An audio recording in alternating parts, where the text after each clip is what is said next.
Okay, Anthony, I thought we could do one more.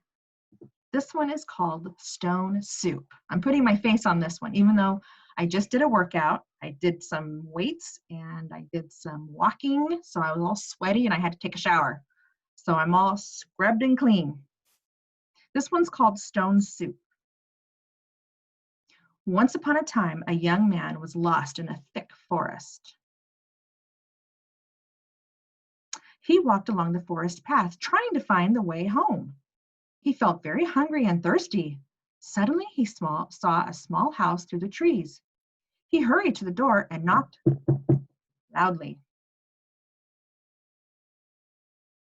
An old woman answered his knock. "What do you want, young man?" she asked. When he told her that he was lost and hungry, she said that she didn't have enough food for herself. The young man was very surprised because he could see plenty of vegetables in her garden. "Would you like me to make you some soup?" he asked. "I love soup. How can you make soup for me?" she asked. The young man showed her something that he carried in his pocket. "I will use this," he told her.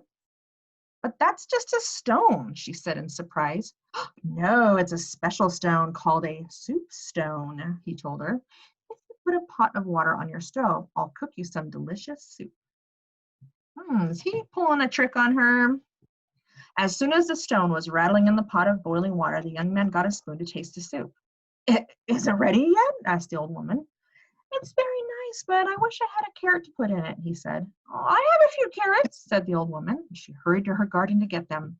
Soon they were boiling in the pot with the stone. When the young man tasted the soup again, he said, "It's delicious, but it would be even better if there was a little bit of meat to put in it."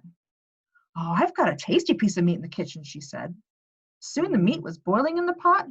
After trying the soup again, he told her, "It tastes very nice, but some milk would make it nicer still." The old woman gave him a jug full of milk.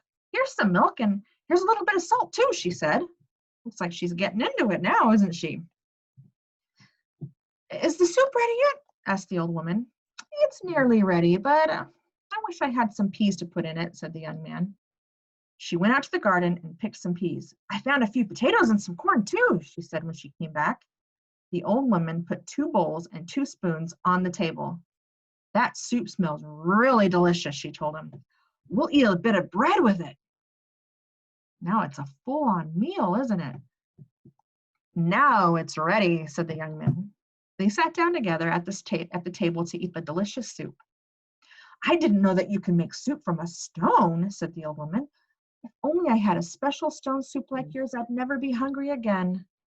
"I'll give you my stone soup," said the young man kindly. "Just remember to put in a few vegetables and some salt to make it a delicious soup."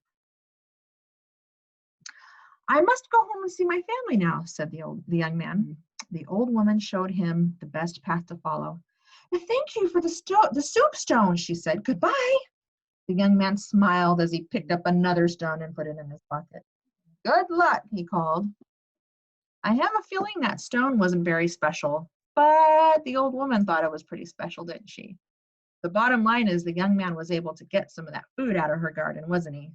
Pretty smart, right? But I think maybe when you're hungry, you can get pretty desperate. Okay, that's it for story time tonight. You be a good boy and go to bed on time for mama. Okay, see you tomorrow.